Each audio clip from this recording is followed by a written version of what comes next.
시청자 여러분 안녕하십니까? 지난 서브프라임 사태 이후로 전 세계 각국의 중앙은행들이 엄청나게 돈을 풀었습니다. 근데 이렇게 돈을 풀어야 되는데 경기는 그렇게 돈을 푸는 만큼 회복되지는 않는 모습입니다. 이런 상황에서 기존 통화정책이 약발이 있기는 한 것이냐 하는 비판과 함께 통화정책보다는 공공투자를 늘려야 된다. 그렇게 해서 일자리를 확대해야 된다 하는 이런 논란이 생겨나고 있고, 이런 논란의 배경에는 현대통화이론, 모던 머니터리 시어리라고 하는 것이 자리 잡고 있습니다. 이런 현대통화이론이 미국 이제 대선을 맞이한 미국에서 논란의 중심에 서게 됐고요. 여기에 유럽, 일본 또 우리나라까지도 이런 논쟁에 가세를 하고 있는 그런 모습입니다.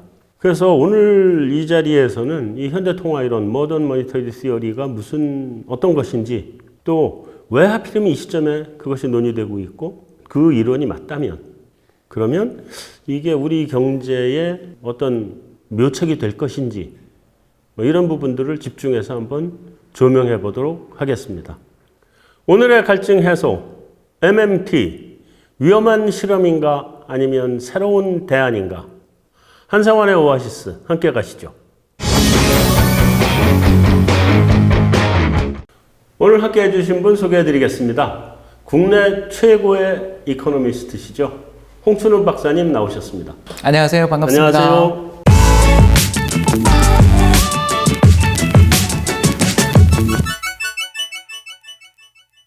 최고 이코노미스트답게 좀 쉽게 설명을 해주셔야 될 것 같아요. 시작부터 이렇게 부담을 많이 주시는지. 근데 이게 너무 어려워요. 무슨 경제학과 대학원 수업도 아니고 좀 어렵습니다. MMT가 좀 책이나 이런 거에서 주창하고 계시는 분들도 약간씩 말이 엇갈려가지고요. 그렇죠. 네, 그래서 그냥 제 생각에는 네.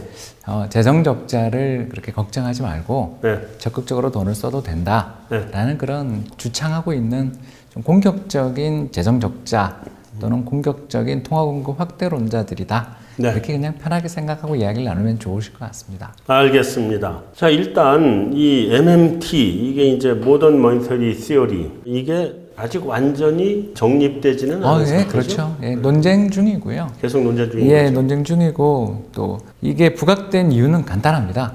2008년 글로벌 금융위기 이후에 네. 전 세계 중앙은행들이 전부 죄다 제로금리의 양적 완화를 했잖아요. 네. 어마어마한 규모의 양적 완화, 다시 말해서 중앙은행이 채권 시장에 나가서 발행되어 있는 채권들을 전부 다 그냥 시장에서 사들여서 네. 중앙은행의 자산 규모를 엄청나게 늘리는 게 양적 완화 아니겠어요? 그렇죠. 그래서 시장에서 자산을 갖다 사들였다라는 건 거꾸로 이야기하면 기존에 정부가 발행했던 국채라든가 모기지를 갖다 갖고 있던 경제 주체들한테 네. 현금을 마구마구 준 거 아닙니까? 그렇죠. 그래서 경제에 돈의 공급이 어마어마하게 늘어났는데도 불구하고 안타깝게도 미국이나 유럽이나 일본 할 거 없이 세계 주요 국가들이 죄다 물가가 안 오르더라. 네.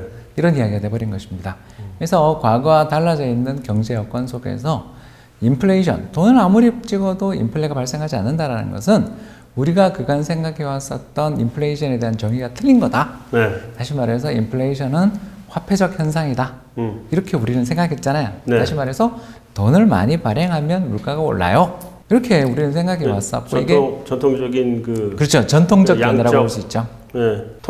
화폐 수량설의 관점이죠. 그렇습니다. 네. 그래서 이런 돈을 많이 찍으면 물가가 오르고요. 반대로 돈을 많이 안 찍으면 물가가 떨어져요라는 이런 간명한 이론들이 복잡한 사회에서 특히 2008년 글로벌 금융위기 이후에는 네. 안 맞는 것 같아요. 네. 라는 문제 제기에서부터 그렇다면 물가가 계속 안 오른다면 정부 입장에서 이렇게 금리도 안 오르고 물가도 안 오른다면 네. 재정 정책에 있어서 가장 문제가 되는 게 이제 저희들이 이야기하는 것처럼 이 바로 리카르도 정리 또는 리카르도 제약이라는 건데 그냥 간단하게 설명을 좀 드리자면 별거 아닙니다. 지금 올해 우리가 세금을 적게 걷었어요. 감세를 했습니다. 그리고 돈을 왕창 썼어요. 네. 재정 적자가 많이 발생하죠. 네. 그래서 경제가 지금 당장 좋아질 것이다.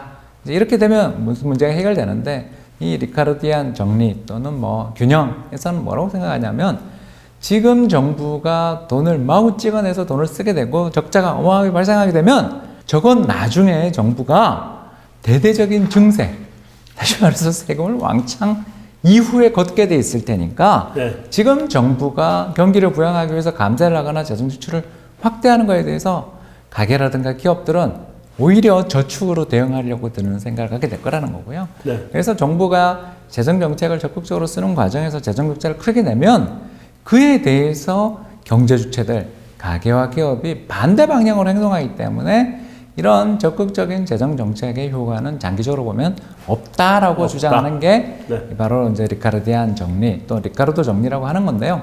근데 이게 이제 무력화된 거 아니냐? 왜? 금리가 안 오르고 네. 실제로 2017년 이후에 트럼프 정부의 대규모 감세 정책을 펼친 다음에 2018년은 적어도 굉장히 좋았지 않습니까? 네. 그렇지 않습니까? 그런 그렇죠. 것처럼 예전에는 이런 재정정책의 효과라든가 이런 것들이 물가도 오르고 이자도 오르고 또 경제 주체도 대응해서 별로 효과가 없다.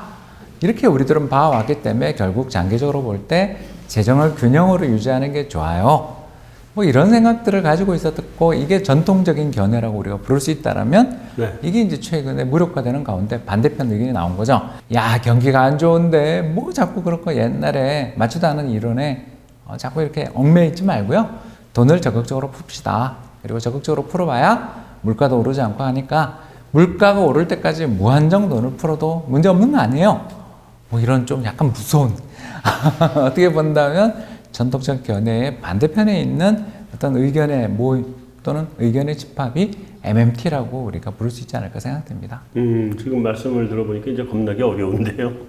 조금 좀 쉽게 설명한다고 했는데 어렵나요? 예, 물론 뭐 그거보다 더 쉽게 얘기하기는 참 어렵겠다라는 생각을 합니다만 그럼에도 좀 어려운데 하나하나씩 좀 짚어 나가 보면 그렇죠. 격파해 나가죠. 네. 네. 말씀하신 거를 이제 이렇게 간단하게 이렇게 조목조목 짚어가 보면 첫 번째는 전통적인 통화 이론에서의 돈과 이 MMT가 생각하는 돈이 좀 서로 개념이 다른 것 같아요. 그런 거죠. 네. 그러니까 옛날에 돈이라는 건 결국 이제 자연 발생적인 어떤 그런 것들을 생각하잖아요. 네. 뭐 금화라든가 그렇죠, 그렇죠. 네. 아니면 뭐 옛날 폴리네시아에 있는 섬에 있는 돌멩이라든가 뭐 조개 껍데기, 뭐 카우리 조개라든가 이런 뭐 거에서 네.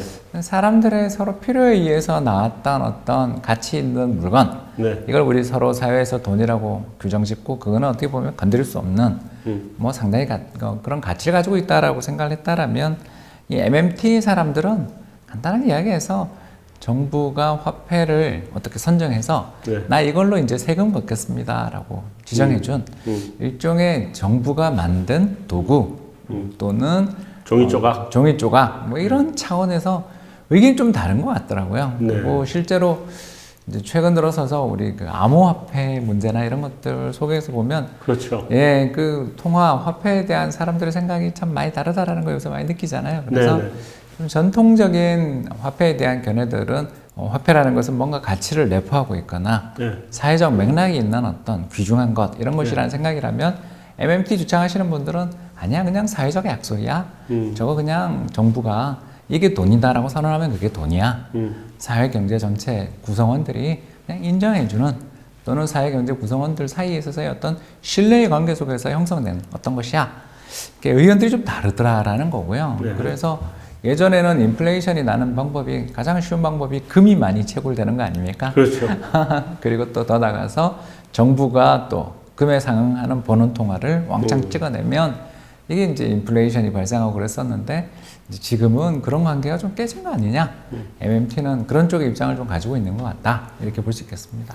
그러니까 현대돈은 사실은 이제 금하고는 아무 관련이 없어졌죠. 뭐 가장 대표적인 게 네. 우리 생각해 보면 예를 들어서 네이버페이, 카카오페이 같은 그렇죠, 거부터 그렇죠. 시작해서 전자결제 시장으로 들어가기 시작하면 우리 돈의 수중이 한 번도 안 들어오고 지폐 형태로도 안 들어오고 그냥 구경도 못해요. 정산으로 끝나잖아요. 그렇죠. 그래서 요새는 보면 이 지갑들도 예전에 비해서 들고 다니는 게 많이 달라진 건 많이 느끼지 가벼워졌고. 않습니까? 그냥 네. 핸드폰 안에 카드 넣고 다니니까 네. 아예 지갑 자체를 안 들고 다니는 사람도 늘어날 정도로 어떤 이제 지폐라든가 동화라든가 금화 같은 것들이 사라지는 관계 속에서 또는 어카운팅, 회계적인 장부 속에서 존재하는 것들이 되고 있는 이런 변화된 사회에 대해서 좀 대응하는 네. 새로운 이론이라고도 볼 수 있겠어요? 자, 근데 그러면 돈이라고 하는 것이 이제 이게 실물 화폐냐 아니면 법화냐 이거의 법화가 논란이 되는 진짜 거죠. 화폐다 이렇게 MMT는 보는 거죠. 실물 화폐는 뭐 이건 의미 없는 거고 그냥 그렇죠. 정부에서 이렇게 찍어서 요거 돈이야 그러면 이제 거기에 이제부터 그렇죠. 돈이 정부의 되는 건데. 공권력 그렇죠. 공권력이 돈이 되는 또는 거죠. 이거를 돈으로 인정 안 해준 사람들은 감옥에 가. 뭐 그런 이러는 거죠. 예, 그러니까 이제 일종의 폭력의 독점 이런 것들이 담겨 있는 변화된 세상에 대해서 MMT가 좀 이론을 만들어냈다고도 볼 수 있을 것 같아요. 정부가 금을 갖고 있든지 아니면 징세권 이런 걸 가지고 미래에 돈을 거둘 거를 미리 현금화해서 쓰든지 뭔가 정부 재정이 뒷받침되는 것만이 돈이라고 생각을 했는데 이제는 정부 재정하고는 아무 관계 없고 그냥 돈은 그냥 찍으면 되는 거란 말이죠. 그렇죠. 여기 개념에선. 맞습니다. 이런 관점에서 그러니까 재정 정책은 좀 자유로워지겠어요, 돈보다는. 그렇죠. 그러니까 네. 이제 재정 정책이랑 통화 정책 구분이 사라지는 거라고도 두 볼 가지 수 있는- 가는 네, 거라고 같이 볼 수 가니까 있죠. 네. 왜냐하면 정부가 이제 형태는 여전히 재정 적자가 발생했어요. 예를 들어서 이제 100조를 썼는데 세금이 50조만 거쳤어요. 네. 그러면 50조 원이 적자잖아요. 네. 그러면 이 적자를 예전에 이제 시장에 나가서 채권을 발행해가지고 네. 국민들한테 돈을 빌리면서 뭐라 그랬냐면 앞으로 증세를 해서 갚아 나갈 테니까 요거 채권 좀 사주세요. 네. 뭐 이러던 시절이 있었던 거 아닙니까? 그렇죠. 그런데 요즘은 양쪽 완화라는 걸 통해 가지고 양쪽 완화가 뭐냐면 중앙은행이 시장 나가서 정부가 발행한 채권 사주는 게 양쪽 완화잖아요. 네. 결국 왼손에서 50조 재정 적자가 발생합니다. 정부에서 재정 적자 발생한 걸 오른손 또 다른 정부의 또 다른 중앙은행에서 부사를 할 수 있는 중앙은행에서 양쪽 돈을 완화하겠다면서 찍어가지고 찍어서 그걸 사줘버리니까 네. 결국 형태만 그냥 채권 시장에 잠깐 나갔다 뿐이지 사실은 윤정기 돌려서 정부가 재정 적자 일으킨 거랑 내용에서는 큰 차이가 없거든요. 네. 그래서 예전에는 통화정책, 재정정책이 좀 구분되어 있는 측면이 있고 그래서 중앙은행 독립성이 되게 중요하다고 막 그랬는데 네. 이제는 통화정책이나 재정정책은 그냥 이렇게 양면의 관계인 거지 뭐 특별히 분리되는 관계가 아닌 그런 세상이 된 것 같습니다. 네. 근데 이게 이제 정부가 정부의 활동을 하기 위해서 이제 돈이 필요한 건데 맞습니다. 그 돈을 조달하는 방법이 셋 중에 하나잖아요. 통화를 찍든지. 그렇죠. 그러니까 우리로 치면 한국은행에서 이제 차입을 해가지고 들어오는 거죠. 두 번째는 국채를 발행하든지. 그렇죠. 국세 발행이죠. 아니면 세 번째는 이제 세금을 걷든지. 맞습니다. 이 세 가지인데 이렇게 그냥 무작정으로 돈을 찍어버리면 굳이 세금을 거둘 필요가 없어지는 거 아닌가요? 그렇겠죠. 그렇게 되는 나라들이 이제 베네수엘라가 되는 거죠. 네. 네, 그렇지 않습니까? 실제로 이제 제가 IMF 통계를 한번 열어봤어요. 네. IMF 통계를 열어봤더니 세상에나 GDP에서 차지하는 재정 적자. 그러니까 다시 말해서 베네수엘라 정부가 재정 지출을 할 때 빚을 지잖아요. 네. 왜냐하면 적자를 내니까 네. 그 빚을 진 게 GDP의 30%더라고요. 예, 그러니까 근데 그 나라 조세 부담률, 정부의 재정 지출이 GDP에서 차지하는 비중도 30%예요. 네. 이게 뭔 말이냐면 정부 재정 지출의 100%를 다 네. 거의 99%를 전부 다 중앙은행 가서 윤정기 돌려서 조달해 버리니까 네. 국민들 입장에서는 도대체 너네는 국민한테 세금을 걷어서 갚겠다는 생각도 전혀 없고 그냥 윤정기만 돌려서 세금을 찍는다면 내가 이 돈을 왜 들고 있어야 되니? 네. 그렇지 않냐? 인플레이션이 날 텐데 난 못 믿겠어. 네. 이러면서 뭐 연 2만 프로, 3만 프로짜리의 어마어마한 하이퍼 인플레이션, 초인플레이션이 발생하는 거죠. 네. 결국 국민들한테 세금 걷지 않고 모두 윤정기만 돌리는 세계는 볼리비아라든가 옛날 브라질이라든가 지금 베네수엘라 같은 하이퍼 인플레이션이 유발되는 거니까 네. 근데 그건 이제 유발되는 걸 막기 위해서는 어떻게 해야 되겠어요? 적어도 일정 부분, 상당 부분은 국민으로부터 세금을 걷어들이는 네. 그 관계를 유지하지 않으면 상당히 반대편에는 극단적 위험에 노출될 수 있다라는 걸 알 수 있고 또 어떻게 보면 위태로운 줄타기라고도 저는 좀 생각이 들더라고요. 도대체 재정 지출의 몇 %까지 국민들한테 받아야만 신뢰를 받을 수 있는 거고 네. 몇 %를 받아야만 또 하이퍼 인플레이션이 나는 거냐에 대한 회색 부분들이 여전히 존재하는 그런 것 같습니다. 그런데 사실은 요즘처럼 이렇게 양적완화 뭐 유럽은 마이너스 금리잖아요. 이렇게 초과 지준에 대해서 마이너스 네. 금리라고 봐야죠. 양적 완화를 해도 돈을 그렇게 풀어대도 물가가 안 오르잖아요. 그런 상황에서는 굳이 뭐 세금으로 거두나 적자 재정을 펴나 맞습니다. 아니면 돈을 찍어내나. 정확한 네. 지적이신 것 같아요. 네. 본부장님 말씀하신 것처럼 현재와 같이 양쪽 완화 그리고 더 나가서 전체 조세 지출의 상당 부분을 중앙은행이 책임져주는 형태로 가게 되는 거가 정당화되려면 네. 물가가 오르지 않고 디플레이션 환경일 때만 제가 봤을 땐 정치적으로 좀 정당한 거 아니냐 네. 이렇게 생각할 수 있는 거죠. 디플레이션이 발생해서 물가가 계속 떨어지는 환경이 지속되면 최근에 일본 아베노믹스 때문에 좀 살아났다 그러지만 아무튼 지난 20년 동안 일본 경제가 잃어버린 20년을 기록하는 등 굉장히 어려웠던 시기가 출현하잖아요. 국가부채 300% 뭐 이렇게 그렇죠. 그렇게 네. 가는 거죠. 그래서 경제 재무 구조는 망가지는데 인플레도 안 발생하고 경제 성장률은 둔화되는 악순환을 보게 되니까 저렇게 되는 건 막아야 되겠다라는 공감대 속에서 좀 윤정기 돌리는 것, 즉 양쪽 완화를 서로 허용했는데 문제는 그 규모를 아무리 확대해도 잘 인플레이션이 발생하지 않고 디플레이션 압력이 높아지고 있다면 이거 너무 재정 수지, 재정 적자에 대한 걱정은 좀 뒷일로 밀어두고 네. 적극적으로 돈을 더 찍는 게 어때? 그리고 국가 재정 적자에 대한 어떤 규제 이런 것들을 지금 하려 들잖아요. 네, 당장 유로존 같은 경우는 GDP 3%잖아요. 그렇죠. 적자 이런 3%, 부채 40%가 그렇죠. 뭐 이렇죠. 40% 아무도 안 지키고 있기 때문에 그거는 이제 그 사문화된 규정이라고 보면 일단 GDP 대비 3% 이상의 재정 적자는 안 돼요. 네. 이렇게 되어 있는 규정을 폐지하고 적극적으로 재정 지출을 늘리고 재정 적자를 씀으로써 화폐의 가치를 떨어뜨려 인플레이션을 한번 유발해 보자. 네. 이렇게 하는 권고들이 최근에 유럽중앙은행 ECB에서 한 이유가 아니겠냐 이렇게 볼 수 있는 것 같아요. 근데 그렇다고 하면 본질적으로 지금 지난 서브프라임 사태 이후에 지금 세계 경제가 어떤 면에서는 뭐 디플레이션이라고까지 얘기하기는 곤란하지만 전 세계가 지금 준 디플레이션 구조로 들어간 거 아니냐.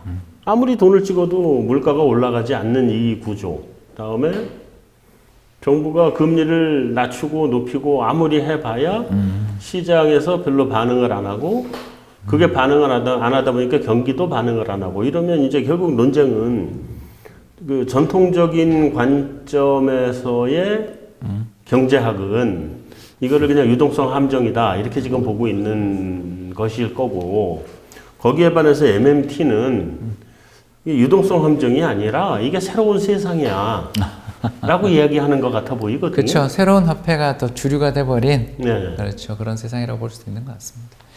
확실히 저는 이거에 대해서 앞으로 고민이 많이 필요할 것 같은데 일단 저는 유동성 함정 쪽에 서 있는 입장인데요. 네. 그러니까 유동성 함정이라는 것은 결국 돈을 아무리 풀어도 그렇지 않습니까? 돈을 아무리 풀어도 경제 인플레이션이 발생하지 않는 이유는 결국 경제 내에 굉장히 큰 일종의 수요의 부족, 네. 유효 수요의 부족이 존재하는 세상에서 네. 돈 한번 풀어봐야 경제가 살아나지 않는 특히 디플레이션 기대가 형성돼 버리면 네.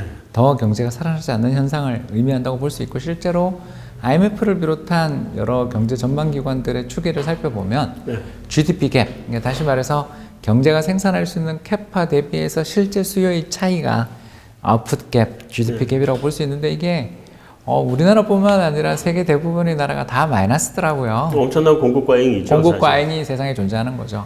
그래서 공급 과잉이 존재할 때 사람들 사이에 어떤 생각이 존재하냐면 야 이번에 새로 나온 소나타 멋있던데? 라고 제가 이야기하면 한보 부장님이 그러는 거죠. 야 이거 내년에 사면 보나마나 할인 판매를 할 거야. 네. 연식 변경에 1년만 따른 기다려. 디스카운트를 해줄 거야. 네, 이렇게 하면 그래? 그러면서 한보 부장님 말씀이 맞네요.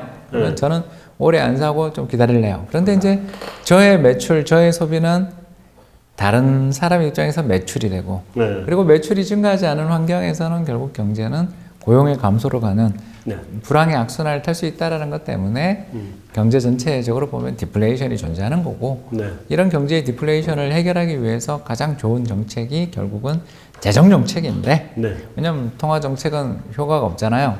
제로금리 바운드에 이미 걸려버렸으니까 네. 그래서 재정 정책을 왕창 써야 되는데 전 세계 주요 나라들 의회라든가 정치적 문제들로 인해서 재정 정책을 잘 못 쓰게 돼 있으니 네. 이거를 좀 해결해 보자 라면서 MMT 이론을 만들어서 이걸로 한번 설득해 보자라고 나온 게 저는 이 배경 아니냐 이쪽의 의견을 가지고 있습니다.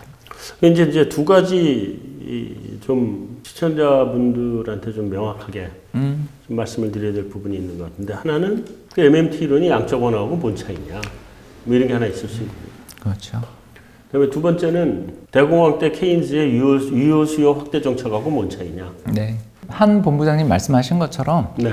양적 완화라는 정책들이 시행되면서부터 MMT 이론이 어떻게 본다면 본격적으로 발전했다. 저도 그렇게 생각합니다. 네. 결국 양적 완화라는 게 중앙은행들이 제로금리, 정책금리가 0%가 되면서 추가적인 정책금리를 인하해서 경기를 부양할 방법이 사라지는 과정에서 네. 어떻게 하면 돈을 더 많이 공급해 줄까를 찾다가 선택했던 어떻게 보면 편법, Non-Conventional Monetary Policy라고 부르잖아요. 네. 그래서 비전통적인 통화 정책을 펼치게 됐고, 이런 비전통적인 통화 정책들을 펼치게 되다 보니까 자연스럽게 그냥 꼭 그렇게 통화 공급이라는 게 있어서 준칙이라든가 뭐 이런 걸 따라서 할 필요 있냐?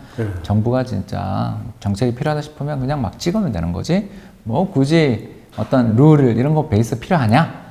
이런 생각들을 가지게 됐다는 측면에서 본다면 양적 완화 정책의 적극적인 추진, 도입이 다른 한편으로 본다면 MMT 이론의 발전으로 이어졌고 MMT 이론의 근거를 만들어줬다고 볼 수 있겠고요.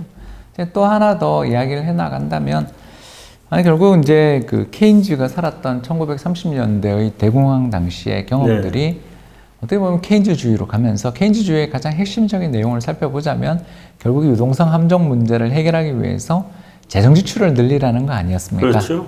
그런 의미에서 보면 MMT 이론 역시 케인즈주의의 한 분파라고 저는 생각이 들더라고요. 네. 케인즈주의의 한 분파이고요. 특히 지금처럼 양적 완화라는 게 도입되면서 통화정책이나 재정정책이 이제는 한 몸처럼 진행되고 있는 상황에서 재정정책을 적극적으로 펼칠 수 있는 어떤 이론적 베이스, 이론적 배경, 즉 재정정책 안만 풀어도 또는 통화정책 안만 적극적으로 시행해도 물가 안 오르니까 걱정하지 말고 하시고 재정 적자가 크게 나더라도 경제에 큰 문제 없어요 라는 그런 주장을 펼친다는 측면에서 본다면 위급한 상황 또는 경제 전체의 물가가 오르지 않는 상황에 대해서 적극적인 통화 및 재정 정책을 펼칠 수 있는 이론적 근거를 케인즈주의의 입장에서 새롭게 해석한 이론이다, 이렇게 볼 수 있을 것 같습니다. 그런데 어쨌든 이 한 가지 또 지금 우리가 짚어봐야 되는 거는 이 MMT라고 하는 거를 아무나 할 수 있냐. 예. 주요 남미 국가들이 하이퍼 인플레이션에 다 간 거잖아요. 정기적으로 뭐 하이퍼 인플레이션을 가는 나라들이니까. 그래도 좀 나라가 좀 튼튼한 나라들. 맞습니다. 경제적으로 좀 탄탄한 기반을 가지고 있는 나라들에서는 이게 사용 가능하지만 그렇지 않은 나라들은 사용하기 굉장히 어려운 정책이 되겠죠? 맞습니다. 결국 디플레이션 압박에 시달리게 됐다라는 게 거꾸로 이야기하면 경제가 좀 너무 안정적이고 너무 생산성의 향상이 이루어지기 때문에 그렇죠. 디플레이션 압력이 높아졌다고도 역으로도 이야기할 수 있는 거 아니겠어요? 그렇죠? 그러니까 디플레이션이 발생하는 이유는 여러 가지가 있겠지만 가장 큰 이유야 당연히 유효 수요의 부족입니다만 다른 한편에서 보면 생산성이 끊임없이 혁신되면서 물가 자체가 떨어지는 사회적인 흐름들이 존재하는 것, 뭐 당장 2014년 이후 셰일 오일 혁명에 따른 전 세계 에너지 가격의 하락 문제가 없었던들 우리 이렇게 디플레이션 걱정 안 하게 됐을 거 아닙니까? 그렇죠. 그런 측면에서 본다면 생산성이 꾸준히 하락하고, 두 번째 어떤 재정 정책들을 정부가 마음대로 자의적으로 하는 게 아니라 국회 등 독립적인 의사결정 기관의 견제를 받으면서 사회 전체적으로 보면 상당히 보수적이고 점진적으로 움직이는 그런 정책을 펼치는 나라들이 결국은 어떻게 보면 MMT를 시행 가능한 환경이다. 즉 국가 경제 전체에서 본다면 사회 경제의 구성원들이 서로의 경제 파트너들이 어떤 룰 베이스로 그리고 서로가 과거에 해왔던 어떤 토론, 과거의 경로 속에서 이 사람 서로 믿을만하고 아주 황당한 일은 하지 않을 것이다 라는 신뢰의 기반에서 정책이 이루어지는 나라들이 결국 어떻게 보면 MMT를 실행에 옮길 수 있는 그런 나라가 아닐까 생각됩니다. 네. 자, 이제 좀 넘어가서 이게 이제 미국에서 이제 찬반이 한참 붙은 거 아니에요? 그렇죠. 워런 버핏은 뭐 택도 없는 정말 쓰레기 같은 얘기다 이런 뭐 굉장히 컨벤셔널한 전통적인 분이니까 그분은 뭐 그런 얘기도 있고 헤지펀드나 이런 쪽 사람들은 이 아주 좋은 거다. 예, 금융시장 참가자들은 좋아합니다. 네, 이렇게 하고 지금 그런 얘기들이란 말이죠. 근데 이게 일단 그렇게 돈을 찍어도 물가 안 오른다 주장하는 사람들이 이제 일본 가지고 얘기하는 거죠, 결국은. 그렇죠. 정부가 찍고 채권 발행하고 연금들이 다 받아주고. 맞습니다. 네. 이제 일본에 대해서 조금 설명을 드리자면 2012년 아베가 취임한 다음 2013년 초 구로다가 네. 그 세계 최대 규모, GDP 대비 최대 규모의 양적 완화를 시행했고 특히 2014년에는 QQE를 하거든요. 네. 바로 뭐냐면 양적 및 질적 완화 정책이라는 것을 펼치면서 네. 어떻게 보면 수익률 곡선까지 이제 통제를 합니다. 이 그렇죠. 수익률 곡선이 뭐냐면 만기의 동일한 퀄리티를 가지고 있는 채권의 만기에 따른 채권금리의 변화를 측정한 게 수익률 곡선인데 네.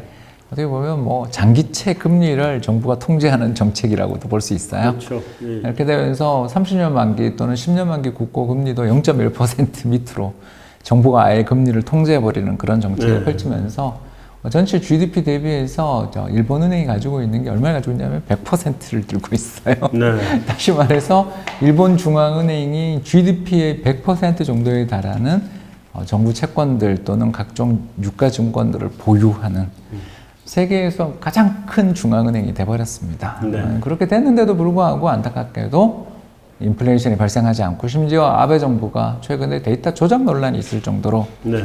물가도 오르지 않고 실질 임금도 오르지 않으니까 이 정책의 효과가 정말 있냐라는 논란 속에서 통계를 조작하지 않았냐 이야기까지 나올 정도로 일본은 물가가 전혀 오르지 않는 사태가 벌어지게 되니까 이건 뭐 정부에서 GDP 대비 그러니까 중앙은행이 GDP 대비 100%더 나가서 정부의 GDP 대비 국가 부채가 200%에 이르는 네. 이런 어마어마한 부채 국가가 됐는데도 불구하고 경제도 살아나지 않고 디플레이션이 계속되고 있다라면 이런 문제들을 해결하기 위해서는 전통적인 경제 정책 가지고는 이제 답이 없는 거 아니냐라는 그런 비판이 제기되면서 새로운 이론이 출현할 수 있는 배경이 나왔다 이렇게 볼 수 있는 것 같아요. 뭐 일본 국가 부채가 너무 심하다 그러면 중앙은행이 보유하고 있는 정부 채권 소각시켜버려도 돼요. 그럼 국가 부채 한 100%쯤 그냥 뚝 떨어지는 거니까. 그렇죠. 네. 사실은 그게 발권인 건데. 네, 이제 통화를 증발해서 물가 상승만 유발되지 않는다 그러면 뭐 해버려도 별 의미 없는 거잖아요. 왜냐하면 뭐 무한정 계속 찍으면 되니까. 그러니까요. 예, 그래서 이런 상황이 되니까 과거에 있었던 전통적인 어떤 화폐 또는 재정이라는 개념이 달라지게 되는 겁니다. 완전히 없어진 거죠. 예. 옛날 개념하고 좀 다른 개념이 됐는데 예, 점점 달라지고 있죠. 그만큼 이번에 사실은 서브프라임 사태가 충격이 컸던 거죠. 컸던 건데 이게 그 서브프라임 사태 나자마자 저희가 계산을 했던 바는 대공황급이다. 규모가. 그럼요, 대공황급이었죠. 그 급이기 때문에 사실은 대공황도 결국은 경기 회복 못 시키고 세계대전 터지면서 이게 돌아선 거란 말이죠. 이게 좀 회복하는가 하다가 잘못해서 긴축 들어가가지고 또 다시 꺾이고. 예, 37년에 네. 예, 긴축했다가 그때 완전 망했죠. 더블딥으로 들어가버리고. 그리고 세계 전쟁 안 터졌으면 사실은 대공황은 극복 못할 정도의 경기 침체였는데. 맞습니다. 그 여분도 그 사이즈가 그 정도라면 이게 지금 사실은 경제 위기의 후유증이 좀 오래 가고 있다라고 판단하는 게 맞지 않느냐 예, 지금 11년째 가고 있다. 거기에 이제 또 미국의 1937년 더블딥에 준하는 사태가 저는 2009년과 2011년 유럽 1차, 2차 재정위기였다고 해서 예, 그렇죠. 그러니까 미국에 못지않게 큰 세계 2대 경제권인 유로존이 같이 무너진 거죠. 같이 무너지고 특히 그 남유럽의 피그스라는 치욕적인 별명으로 불리는 나라들이 은행 위기가 왔잖아요. 그렇죠. 사실은. 뱅크런 사태가 왔었죠. 예, 뱅크런 사태가 나오고 특히 뭐 그 그리스 같은 경우는 그렉시트 국민투표까지 하는 과정들을 통해서 어떤 경제 정책의 차원에서 남유럽을 대응하는 게 아니라 채권자가 채무자한테 이자 받아내겠다는 태도로 정책들이 이루어지면서 그렇죠. 경기를 부양해서 어떻게든 부동산 경기도 살리고 경제를 살려서 은행을 살리겠다는 태도보다는 내가 너한테 빌려준 돈을 받아내겠어 이런 태도로 일관하면서 재정 긴축을 가버린 게 이게 세계 경제에 어떻게 보면 이 이상 현상, 디플레이션까지는 아직 아니지만 아무튼 준 디플레이션을 유발하고 네. 또 나가서 이래도 회복 안 되다 보니까 전 세계 중앙은행들이 전부 제로 금리를 펼치는 네. 그런 새로운 세상을 만드는데 유럽이 상당히 큰 영향을 기여를 미쳤다라는 것도 봐야 될 것 같습니다. 그렇다고 하면 미국이나 뭐 일본처럼 기축 통화고 거의 또는 또 준 기축 통화고 뭐 경제가 미국은 워낙 탄탄하다고 보고 있고 일본 경기가 뭐 디플레이션을 갖고는 있지만 산업 자체는 탄탄하고 그리고 또 뭐 대외순 자산이 어마어마하잖아요. 엄청나고 예. 그러니까 이런 나라들은 막지거나도 괜찮고 그렇죠. MMT 해도 되고. 네. 유럽 중에 그 중에서도 저 위쪽 나라들 독일 뭐 이런 데 위치한 데는 또 괜찮고 괜찮죠. 남유럽은 하면 안 되고 거기는 뭐 이런 지금 네. 분위기인 것 같아요. 그렇습니다. 그러니까 통화 정책이랄까 재정 정책 주권을 남유럽은 뺏긴 거잖아요. 뺏겼죠. 왜냐하면 뭐 지난번 이탈리아 2019년 예산안 둘러싸고 얼마나 갈등이 심했습니까? 그렇죠. 네. 그래서 GDP 대비 재정 적자 3% 가이드라인을 맞추기 위해서 그렇게 고생하고 애쓰는 거 보면 아니 결국 이걸 할 수 있는 나라와 못하는 나라가 제가 봐서는 좀 정해져 있는 것 같아요. 이게 바로 뭐냐면 기축 통화의 후보 국가들, 그러니까 전 세계의 키 커런시라고 하면 미국이 한 60%, 전 세계 외환보고 60%고 나머지 한 30%가 유로화잖아요. 네. 그런 식으로 어떻게 보면 기축 통화의 후보 국가들에 해당되는 상당히 안정적이며 재정에 대해서 국가적인 어떤 글로벌 신뢰가 과거에 존재했던 나라들 네. 여기에 이제 두 번째 채권 국가들 물론 이제 미국은 채무국입니다만 그런 거기는 발권력이 있으니까 전 세계 발권력을 가지고 있는 그렇죠. 나라니까. 네, 그래서 이런 조건을 가지고 있는 나라들은 MMT 이론에 따라서 어떻게 보면 통화 정책이나 재정 정책이 혼용돼서 사용되면서 경기를 무차별적으로 부양해도 된다라는 이론들이 어느 정도 설득력이 있다고 볼 수 있겠지만 그러지 못하는 나라들도 세상에는 좀 많이 존재하는 것 같다. 그게 뭐 대표적인 게 최근 한 10년, 20년 사이에 금융위기를 겪거나 또는 딴 나라에게 돈을 빌려서 못 갚았던 그런 위험이 있는 나라들은 이거 함부로 하기에는 좀 신뢰가 보장되어 있지 않을 때는 어려울 수 있겠다. 이렇게 생각됩니다. 네. 자, 이제 지금까지 뭐 그 어려운 MMT를 이렇게 잘 쉽게 설명해 주는 거 보니까 최고의 경제학자가 맞긴 맞으신 것 같긴 한데 이제부터 좀 왜 그러십니까? 무슨 이야기를 하시려고? 아니 이제 더 어려운 질문을 하려고 이제부터 좀 적용 가능성 뭐 사실 앞에 거의 다 얘기를 한 부분이긴 한데 한번 좀 정리를 좀 적용 가능성도 좀 보고 해봐야 될 것 같아요. 그래서 MMT라고 하는 자체가 뭐 기존 통화정책과는 좀 다르게 이런 것들을 하면서 돈이 있는 사람들만 돈을 더 벌었다. 그러니까 양극화가 훨씬 더 심해졌다. 그리고 그런 양극화가 심해진 뭐 그런 것이 결국은 미국의 트럼프 대통령이 당선되게 된 배경이라고 하기도 하고 또 세계 주요 국가들이 강경 보수 쪽으로 회귀하는 이런 그 배경이 되기도 했다고 지금 볼 수도 있는 것 같은데 그렇죠. 또 한쪽에서는 야 그래도 그거 아니었으면 다 망했어 이런 얘기를 하는 데도 있고 어떻게 봐야 돼요? 예, 그러니까 MMT 입장에서는 불충분했다라고 지적을 해서 더 풀었어야 된다. 더 풀었어야 된다라고 볼 수 있는 것 같고 이제 반대편 전통적인 견해 입장에서 볼 때는 돈을 너무 많이 풀어서 이 문제가 생겼다라고도 볼 수 있는 양쪽에서의 비판이 다 가능한 것 같은데요. 간단하게 한번 우리가 2008년 이후의 상황을 한번 요약해 보자면 2008년에 이제 연말에 있었던 그 의회에 가서 구제금융안이 부결된 다음에 주가가 마지막 폭락을 했잖아요. 그런 다음에 금융시장이 붕괴되는 것을 보고 반대했었던 야당들이 돌아서면서 구제금융안들 타프라고 불리는 대규모 구제금융안들이 통과되면서 2009년부터는 공격적인 재정정책이 시행됐잖아요. 특히 G20 회담 이후에 아주 적극적인 재정 지출이 나오면서 전 세계가 뭐 그때 공조를 한 거죠. 그래서 2009년, 10년은 세계 경제가 빠르게 회복됐어요. 그랬는데 이제 2010년, 11년에 무슨 일이 생겼냐면 그리스 사태 터지면서 재정 긴축으로 사실 일부 국가에 대해서 재정 긴축이 이제 시작됐지 않습니까? 왜냐하면 돈을 빌려간 주자에 네가 막만한 재정 지출을 하다니 이럴 수가 있어라고 분노한 채권단들의 칼날에 남유럽 국가들의 이제 재정 긴축을 하게 되고 그때 힘들었죠. 힘들었고 또 미국 같은 경우에도 이제 여소야대가 출연하잖아요. 네. 중간 선거에서 또 공화당이 잡으면서 재정 지출 특히 그때 그 공적 자금을 받았던 금융기관에 부실한 금융기관의 사람들이 보너스 잔치 벌린 게 어마어마한 사람들의 분노를 자극하면서 네. 재정 지출 또는 금융기관에 대한 자금 지원에 대해서 정치적으로 굉장히 부담스러운 일이 돼서 결국 긴축이 사실상 이루어지면서 네. 그 대신 그 빈자리를 유럽 중앙은행의 드라기와 미국의 버냉키 네. 양적 연준 의장과 그 20위 의장이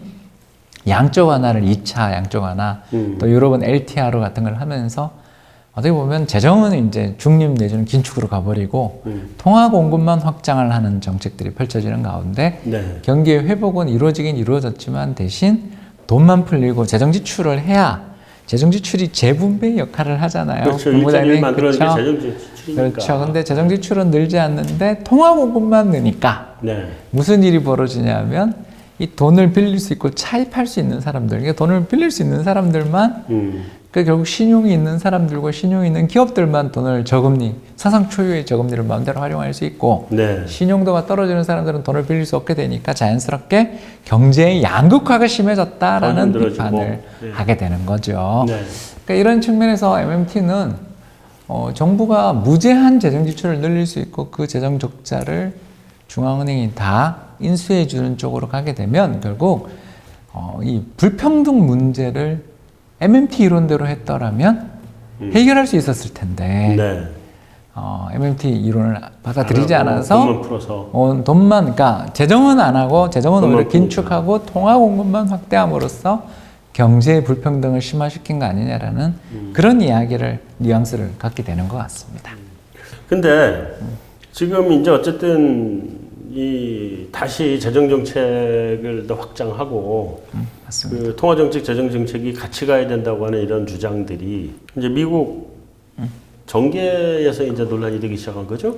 그렇죠. 아무래도 이제 민주당 대선을 좌파, 앞두고. 예, 민주당 좌파, 네. 민주당 내에서 이제 좌파에 해당되는 사람들은 MMT를 아주 환호하죠. 왜냐하면 사실 이제 그 못 사는 사람들한테 재분배 정책을 해줄 수 있는 돈들 재원이 없어서 이걸 못 해주고 있었다라고 했다면 예. 재정 적자 겁내지 말고 돈을 찍어서 이걸 해결해주면 네. 경제 내에 어떤 소득 분배 문제를 해결해주고 불평등 문제의 심화를 완화시킬 수 있다는 측면에서 그쪽에서는 좋아할 수 있겠지만 이제 반대로 재정 균형에 대해서 굉장히 강조를 하고 있는 예. 특히 기존 경제학계 바로 교수가 대표적이지 않겠습니까? 네.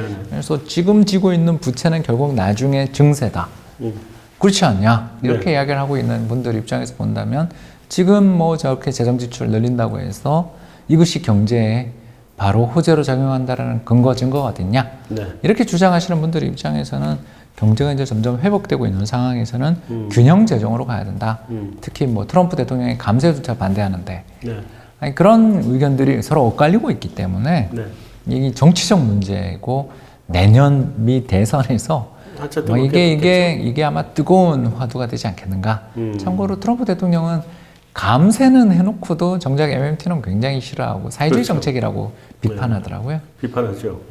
네, 이제 결국은 뭐 세계 다른 나라들 어떻게 하는지는 사실은 뭐 그 나라 얘기고 그럼 우리나라는 어떻게 할 거냐 이게 문제가 생긴단 말이죠. 그래서 사실은 어떻게 보면 그 문재인 정부 쪽에서 처음부터 주장했던 소득주도 성장이라는 게 이 비슷한 개념일 수도 있긴 한데 정부에서 돈을 지원해서 일자리도 만들고 소득을 늘려서 유효수요를 키워야 된다 하는 이 케인지안 쪽에 가까운 정책이긴 한데 이 방법이 뭐 좀 제대로 되는지 잘못됐는지는 잘 모르겠고 우리도 어쨌든 그쪽으로 소득을 높여주는 쪽으로 이거를 지금 써야 될 필요가 있긴 있단 말이죠. 그렇죠. 이 현실적으로 우리나라 경제 환경에서 가능하냐? 해도 하이퍼 인플레이션 안 올 거냐? 뭐 이런 부분들이 문제거든요.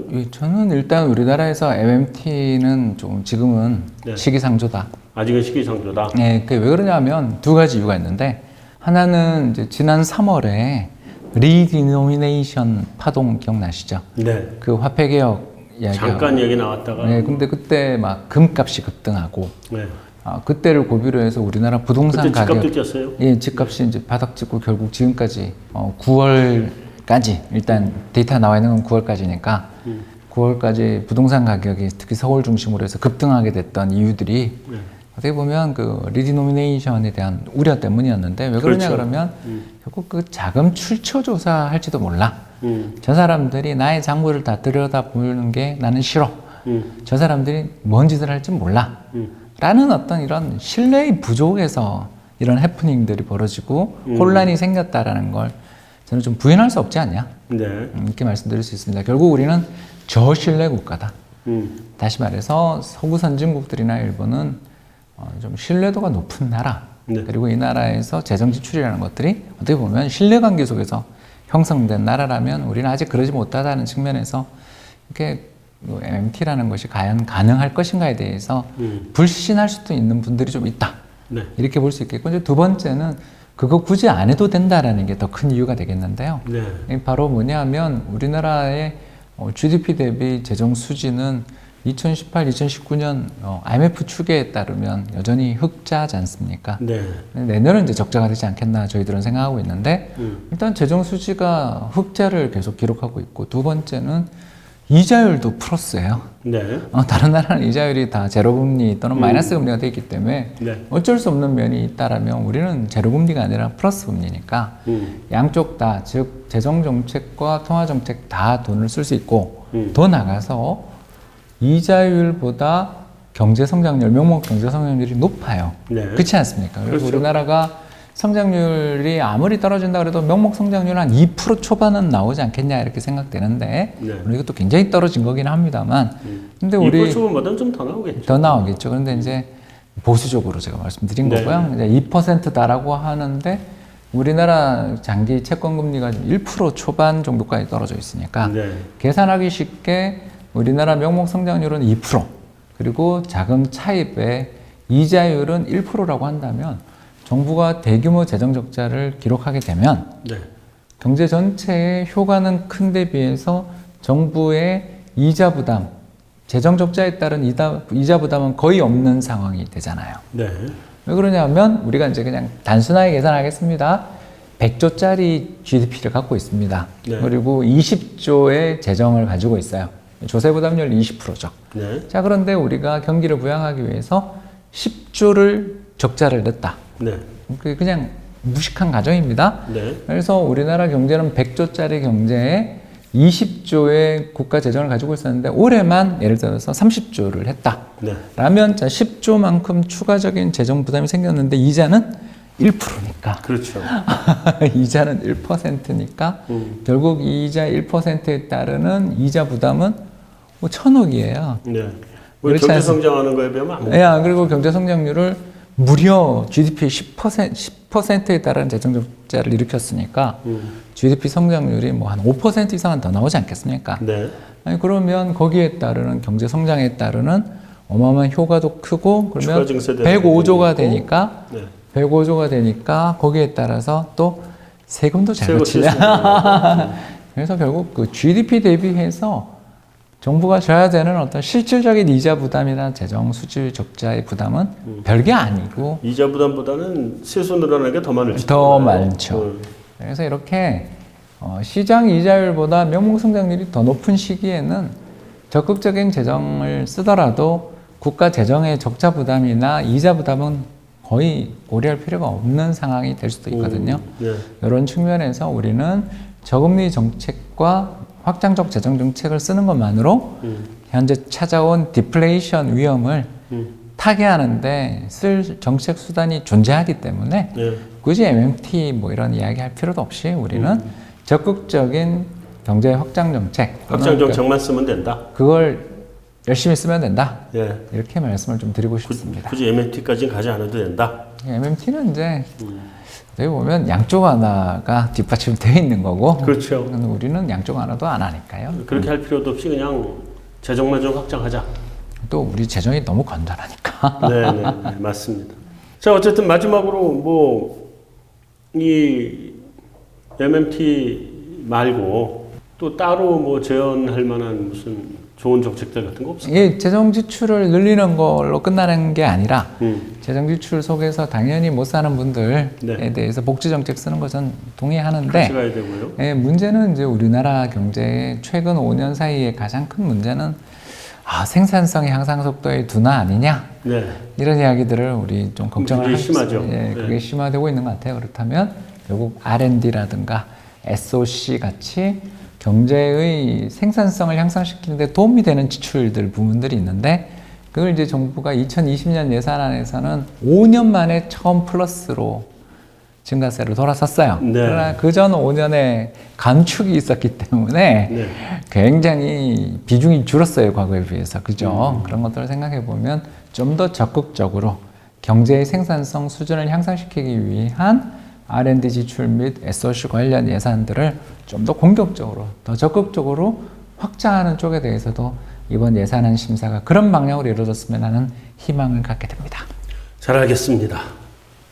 지금 경제 이론이 바뀔 때가 된 것 같습니다. 사실은 지금까지의 전통적인 경제 이론이 과거에 지나는 100년 또는 200년 우리 산업혁명 이후에 그런 경제를 설명하기 위해서 만들어졌고 이게 정립되어 온 경제학인데 지난 한 10여 년 동안 우리가 그동안 전혀 경험해 보지 못했던 사실은 한 번은 경험을 했죠. 1930년대의 세계 대공황급의 경제 위기를 지금 경험을 했고 이것이 생각보다 좀 길게 가고 있다는 데 문제가 있는 것 같습니다. 그래서 그 첫 번째 세계 대공황급의 경제 위기에 대해서는 케인즈 계열의 경제 정책, 그러니까 재정을 확대해서 그걸 사람들 주머니 속에 돈을 집어넣어 줘서 소비를 할 수 있도록 만들어 줘서 그래서 수요를 늘려서 위기를 극복하자. 기존의 경제학이 옛날에 철도 놓고 공장 지어서 물건을 만들고 그런 경제를 갖다가 설명하고 뒷받침하기 위한 경제학이었다면 앞으로는 4차 산업혁명 시대에 맞는 새로운 경제학을 그려내야 되는 것 아닌지도 모르겠습니다. 그런 관점에서 우리나라에서는 MMT라고 하는 이론을 적극적으로 도입할 필요는 아직은 없다는 건 확실한데 그럼에도 불구하고 이런 새로운 경제 상태를 어떻게 뒷받침해서 나갈 것이고 이런 새로운 경제가 갖고 오는 빈부격차라든가 양극화 문제는 또 어떻게 접근을 해야 될 것인지 그런 거를 위해서도 정부가 뭔가 새로운 정책, 통화정책, 재정정책의 새로운 기준들을 만들어서 적극적으로 구사해 나가야 되는 거 아닌가 하는 생각은 해봐야 될 것 같습니다. 한상원의 오아시스 여기서 마치도록 하겠습니다. 감사합니다.